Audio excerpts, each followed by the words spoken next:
The dog had been invisible for weeks. People stepped around him, drove past him, pretended the matted golden fur and hollow eyes didn't exist. He'd learned not to expect anything.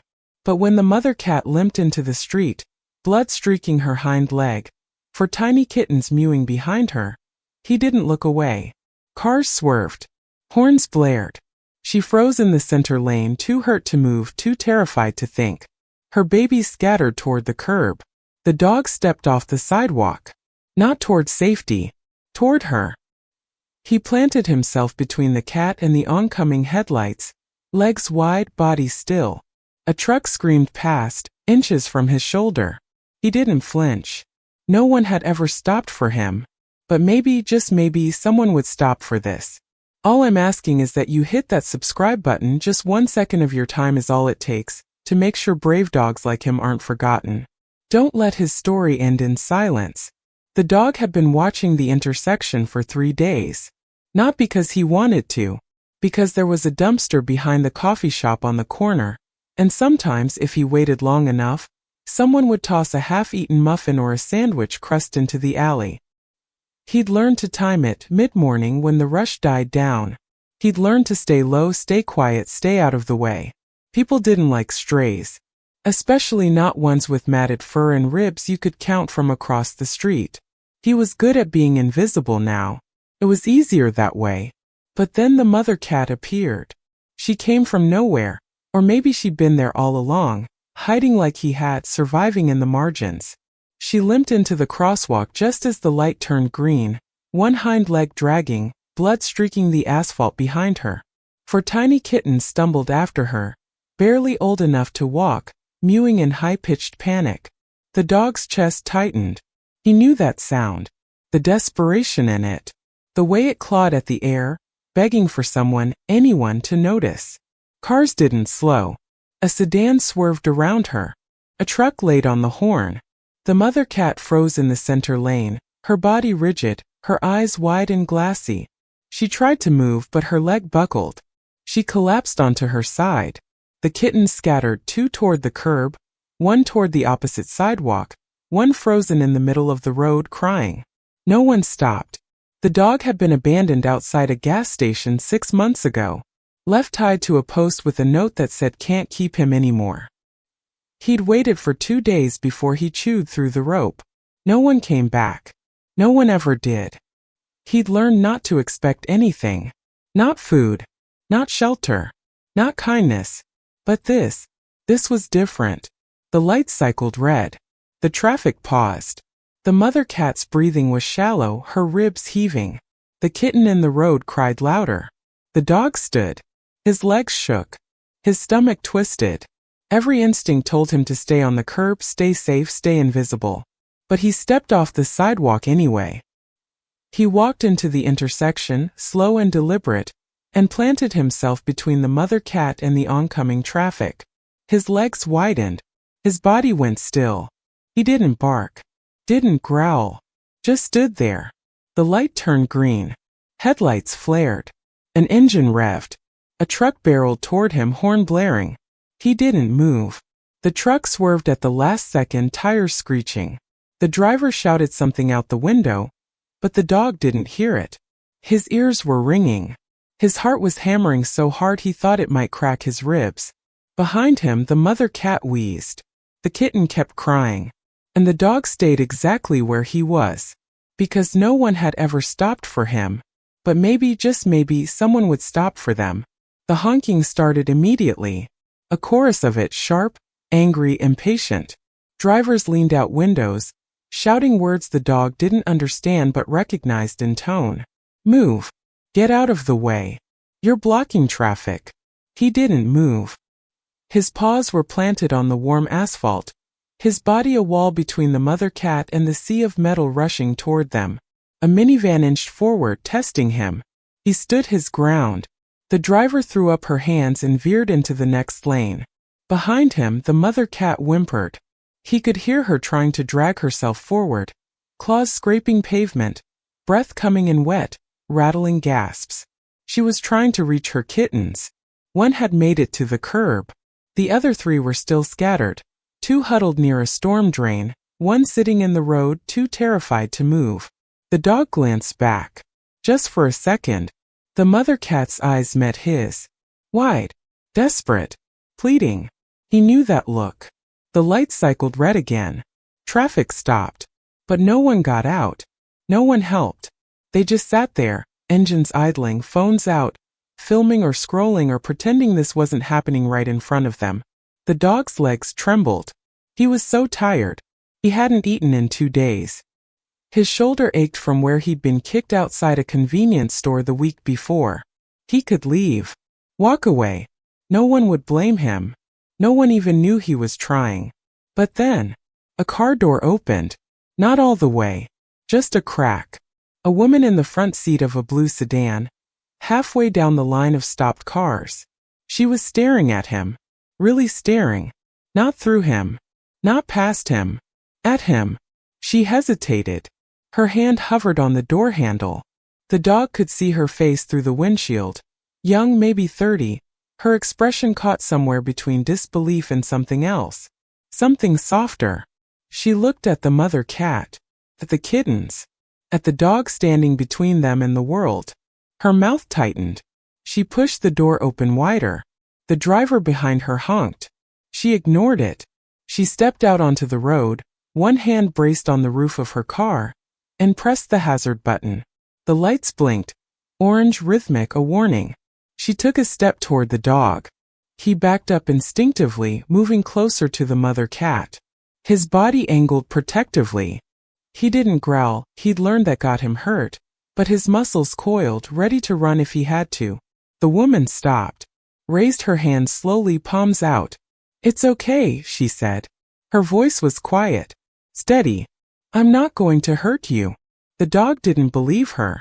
People said things like that all the time, and then they didn't mean it. But she didn't move closer. She just stood there, hazard lights blinking behind her, traffic piling up, horns blaring. And for the first time in 6 months, someone looked at him like he mattered. The woman took another step forward. Slowly, like she was approaching something fragile. The dog's ears flattened. He shifted his weight, ready to bolt, but he didn't leave the mother cat. Couldn't.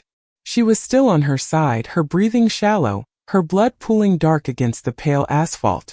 "Okay," the woman whispered. "Okay. I see you. I see her." She glanced back at her car, then at the line of traffic stretching behind her. A man in a pickup truck 2 cars back was leaning on his horn, face red, gesturing wildly. The woman ignored him.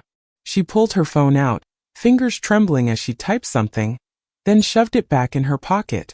She crouched down. Not too close. Just enough. "I need to help her," she said, nodding toward the cat. "Is that okay? Can I help her?" The dog didn't understand the words, but he understood the tone. Soft. Careful. Not the sharp bark of someone trying to scare him off.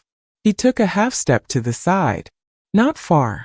Just enough to let her see the mother cat fully.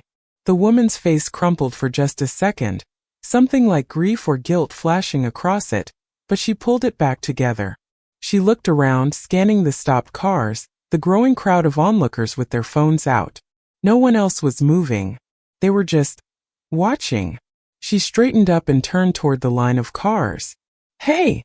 she shouted, her voice louder now, cracking with frustration. "Can someone help? Please." Silence. A few people glanced up. Most looked away. The dog watched her shoulders sag. She had somewhere to be. He could tell by the coffee cup still sitting in her cup holder, the laptop bag on her passenger seat. This wasn't her problem. She didn't have to stop. She didn't have to stand here in the middle of the road with traffic piling up behind her, and a dying cat at her feet, and a stray dog who didn't trust her. She could leave. Right now. Get back in her car, pull around, keep driving. No one would blame her. The dog had learned that lesson a long time ago. People helped when it was convenient, when it didn't cost them anything. The woman looked down at the mother cat again, at the kittens still scattered and crying, at the dog standing between them and everything else. She exhaled long and slow. Then she turned back toward the traffic and waved her arms. "I need help," she shouted again. There are kittens, please someone just. A truck door slammed. The man from the pickup, older, graying beard, construction vest, walked up the line of cars toward her. His face was still red, still annoyed, but something in his expression had shifted. You're blocking the whole road, he said. I know, the woman replied. I know. But I can't. Her voice broke. I can't just leave them. The man looked at the dog, at the cat, at the kittens. He sighed, ran a hand over his face. All right, he muttered. All right. What do you need? The man stepped into the intersection, hands raised toward the oncoming lane. Slow down, he shouted, his voice gravel-rough and commanding. A few cars eased to a stop. Others honked, but he didn't flinch. He planted himself there, redirecting traffic around them like he'd done it 100 times before. The woman knelt beside the mother cat, her hands hovering but not touching. Oh God, she breathed. Okay, we need something to carry her in. She looked around frantically, at her car, at the curb, at the coffee shop across the street. A box. We need a box. And the kittens, where are the kittens? The dog's ears pricked. He knew where they were. He'd been watching them the whole time.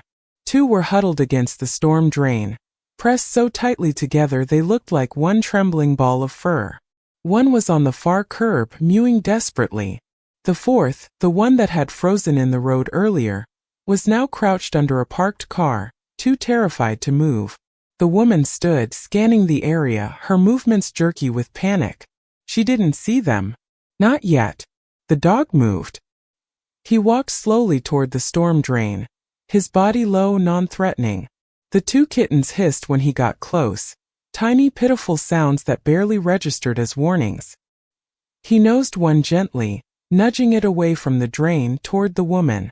The kitten stumbled forward, crying. The woman gasped. Oh, there you are. She scooped it up, cradling it against her chest. It was so small her hands almost swallowed it whole. You're okay. You're okay. The dog nudged the second kitten. This one dug its claws into the pavement, resisting, but he pressed his muzzle against its side until it finally stumbled forward too. The woman grabbed it, tucking it into the crook of her arm with the first. Good, she whispered, her eyes wet. Good boy. Where are the others? The dog turned and trotted toward the parked car. He dropped to his belly and crawled underneath, moving slowly so he wouldn't scare the kitten any more than it already was. It hissed at him, back arched, but it didn't run. It was too small, too scared. He nudged it gently with his nose. Once, twice, took a step, then another. He backed out from under the car, and the kitten followed, hesitant but trusting enough. The woman scooped it up the second it emerged. 3, she said, voice shaking. There's one more. Where's the last one? The man looked over from his post in the road. He'd been watching the dog work, his expression unreadable. Now something shifted in his eyes, something quiet and aching. He's been out here doing this alone, the man said, almost to himself. This whole time. No collar. No one looking for him. The woman's face tightened. She didn't say anything. She didn't need to. The dog trotted toward the far curb, where the last kitten was still crying. The woman ran after the dog, the 3 kittens clutched against her chest. The 4th kitten was pressed against the curb, its tiny body shaking so violently it looked like it might collapse. The dog reached it first, circling once, then lying down beside it. The kitten immediately crawled against his side, burrowing into his matted fur. Okay, the woman breathed. Okay, I've got you. She knelt and carefully lifted the kitten. It clung to her fingers, mewing weakly. She stood, all 4 kittens now bundled in her arms, and looked back at the mother cat still lying in the road. I need something to carry her, she called to the man. He nodded and jogged toward the coffee shop, disappearing inside. 30 seconds later, he emerged with a flattened cardboard box. Not big, not clean, but it would work. The woman carried the kittens to her car and set them gently on the back seat. They huddled together immediately, a pile of fur and fear. She grabbed a jacket from the trunk and spread it over them. Then she returned to the mother cat. The dog was already there, standing over her, his body tense. He watched as the woman and the man carefully, so carefully, slid the cardboard beneath the cat's body. She didn't fight, didn't hiss. She was too weak. Her eyes were half closed, her breathing ragged. They lifted her together. The dog followed as they carried her to the car, his eyes never leaving the box. The woman set it on the floor of the back seat, and the kittens immediately began crying louder, reaching toward their mother with tiny paws. The woman crouched beside the box, her hands shaking as she gently examined the mother cat's leg. She pulled back the fur near the wound and her face went pale. "Jesus," she whispered. The man leaned over her shoulder. "That bad? It's not just a cut." Her voice was thin. "I think something hit her. Or God, I don't know. But it's deep. Really deep. She needs a vet. Right now." The man nodded. "There's an emergency clinic on Barker Street. 10 minutes if you run the lights." The woman stood, wiping her eyes quickly with the back of her hand. Okay, I can." She stopped. The dog was sitting on the curb, just sitting there watching them. His tail wasn't wagging. His head was low. He looked resigned, like he knew what came next. The woman stared at him for a long moment. "What about him?" she asked quietly. The man glanced at the dog, then back at her. "Not your problem," he said. "Not unkindly. Just factual. You've already done more than most people would." The woman looked at the dog again. At his matted fur. His hollow eyes. The way he'd stood in traffic for a cat that wasn't even his. She walked to her car and opened the back door. Then she turned and gestured to the dog. He didn't move. The woman stood there, one hand on the open car door, the other extended toward him. Not grabbing. Not demanding. Just offering. The dog's ears flicked forward, then back. His body tensed. He'd seen this before. The nice voice. The gentle hand. The promise that this time would be different. And then the door closing in his face. The rope tied too tight. The cold parking lot where he'd waited for someone who never came back. "Come on," the woman said softly. "It's okay. You can come." The dog took one step forward, then stopped. His chest tightened. His legs felt like they might give out. He wanted to trust her. God, he wanted to. But wanting something didn't make it real. Didn't make it safe. The woman crouched down, making herself smaller. "I know," she said, and her voice cracked just a little. "I know you don't know me. I know you've probably been hurt. But I promise I'm not leaving you here." The dog's tail twitched. Not a wag. Just a flicker of something. He looked past her into the car. The kittens were still huddled on the back seat, crying. The mother cat was in the box on the floor, barely breathing. They needed help. Now. And this woman, this stranger, had stopped for them. Had stood in the road. Had shouted for help when no one else would. But that didn't mean she'd stop for him. The man cleared his throat. "You sure about this?" he asked the woman. "That's a stray. Could have fleas. Could be sick. Could be." "I know," the woman interrupted. She didn't look at him. She kept her eyes on the dog. "I know what he is." The dog's head lowered. He knew what he was too. A stray. Unwanted. The kind of dog people cross the street to avoid. The woman's hand was still outstretched. Her fingers trembled slightly, but she didn't pull back. She just waited. Behind her a car honked. Traffic was starting to move again. Flowing around them, impatient and indifferent. The world was moving on. It always did. The dog looked at her hand. At the open door. At the box with the mother cat inside. He thought about the gas station. The rope. The 2 days he'd waited, believing someone would come back. No one ever did. But this woman had stopped. Not just slowed down. Not just filmed it and kept driving. She had stopped. The dog took another step. His legs shook. His heart hammered so hard it hurt. Every instinct screamed at him to run, to hide, to stay safe in the only way he knew how, alone. But he took another step anyway. And another. Until he was standing right in front of her, close enough to feel the warmth coming off her skin. The woman's eyes filled with tears. "Yeah," she whispered. "That's it. That's it, buddy." She didn't reach for him. Didn't grab. She just stepped aside and waited to see if he'd choose to get in. He jumped in. Not gracefully. His legs were weak, his body exhausted, and he nearly slipped on the seat before scrambling all the way inside.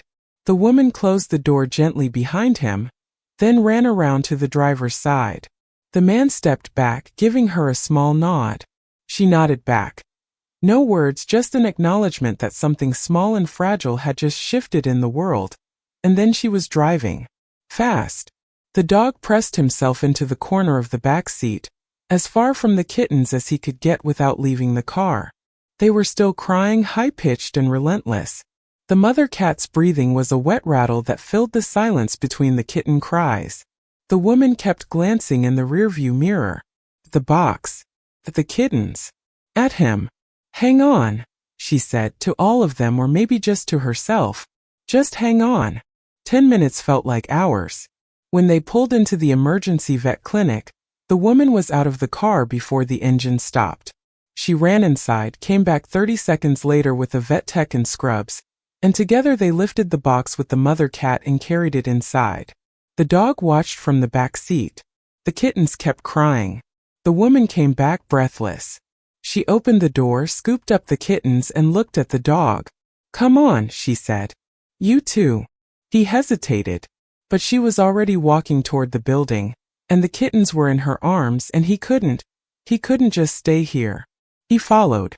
Inside, the clinic smelled like antiseptic and fear. The fluorescent lights were too bright.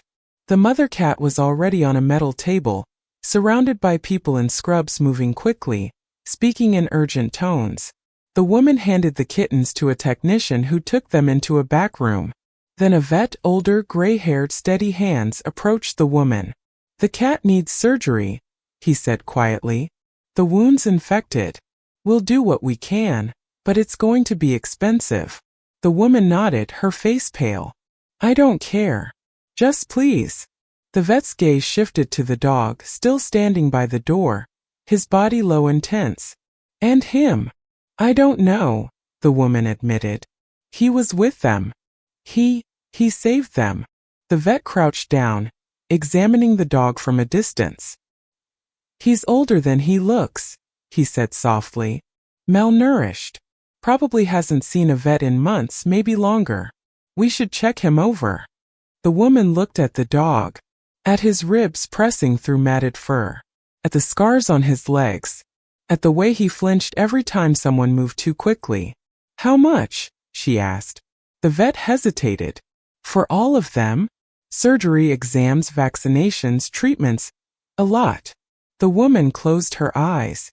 Her hands curled into fists at her sides. "Do it," she whispered.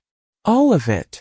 The vet nodded and gestured to a technician, who approached the dog slowly, leash in hand. The dog didn't run.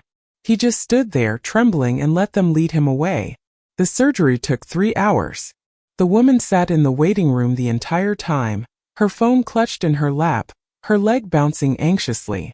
She'd called someone, her husband maybe or a friend, and spoke in hushed, strained tones. I know it's a lot, but I couldn't leave them there." A long pause. Then, I don't know what we're going to do. I'll figure it out." She hung up and dropped her head into her hands. The dog had been taken to an exam room. They checked him over, teeth, ears, eyes, the works. The vet tech had been gentle, murmuring soft reassurances as she worked, but the dog had stood rigid the entire time, waiting for the moment it would hurt. It didn't. Not really. Just the needle for vaccinations, sharp and quick, and then it was over. They'd given him food. Real food.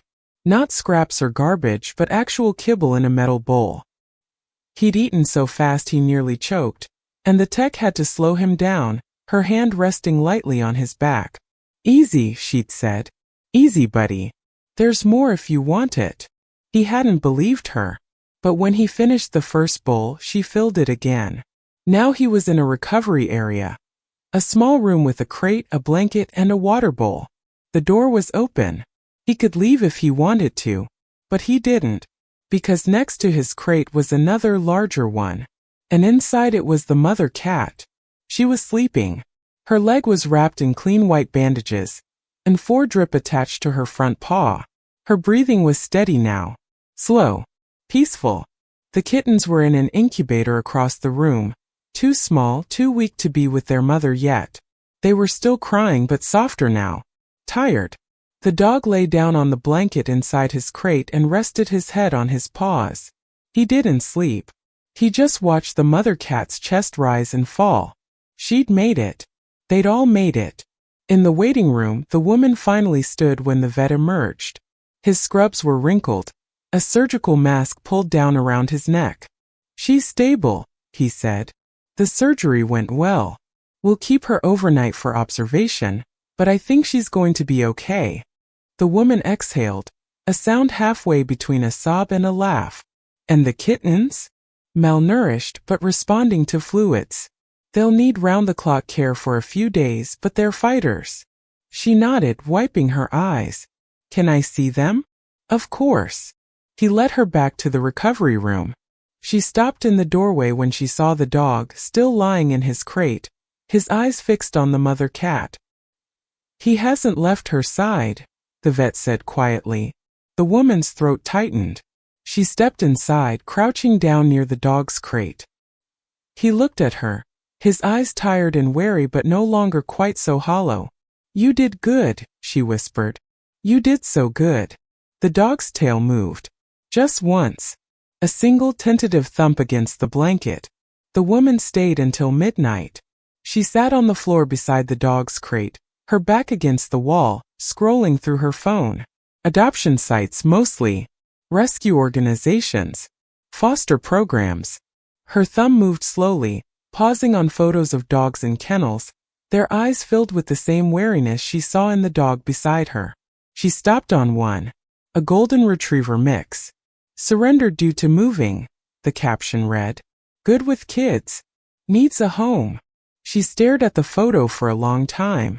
Then she closed the app. Around 11:30, the clinic door chimed. Footsteps approached. Heavy, deliberate.